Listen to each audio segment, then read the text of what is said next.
Hi everyone, my name's Summer. Welcome back to week 6. We're in our final week of school. I just want to say that I hope you guys have done amazing and I wish you all the best of luck. So this week is family counseling and ethics.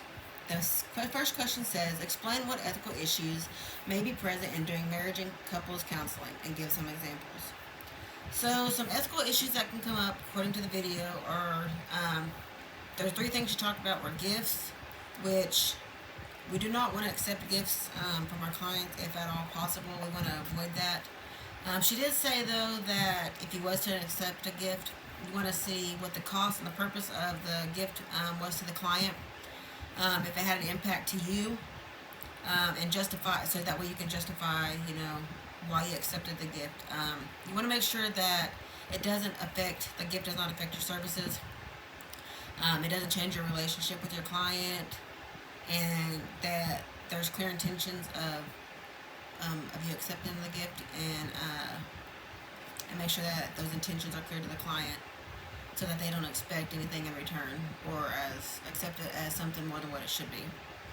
There's also multiple relationships, which we already know what that is. Having counseling like family members, friends of the family, things like that. That is another one, and confidentiality is another. So that's like our HIPAA laws. We don't want to talk about our clients to anybody other than our supervisors if we need to. We don't want to bring up our clients to, like when we're outside of work, just bring them up in front of family or whatever and just not realize it. We want to avoid talking about anything to do with our job if at all possible. The second one says, why is it important to understand the nuclear family breakdown? Well, the nuclear family, I guess what it was talking about is that you have like a big extended family. You've got all these aunts, uncles, nieces, nephews, cousins, whatever. But nowadays, that's not common. Like back in the Victorian era, they said that was when it was the highest. It said in 1960, 77.55 under the age of 18 lived in a nuclear family, and in 2014, 46%. So it's important for us to know this, and because not everybody that we're going to see is going to come from an extended family. They're not going to have all these people to go to if something was to happen. They're not going to have, they may not have parents.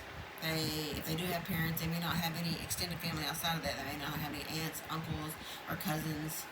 Then again, somebody might just be alone by themselves. So it's important that we know all this and know this about our clients so we can figure out the best way to help them.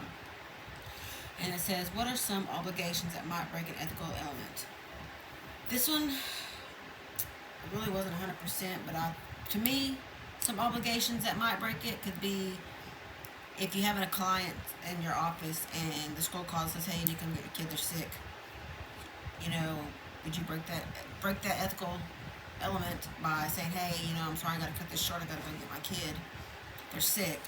Another one could be scheduling. I'm not sure if I'm even close to this, but like scheduling an appointment with your client, but not realizing that your kids had something scheduled, like a game or something, and then calling your client to say, hey, I double scheduled and I didn't realize my kids had a game, so can I cancel your appointment? That could be something that could be an obligation where we can break our ethical element with our client.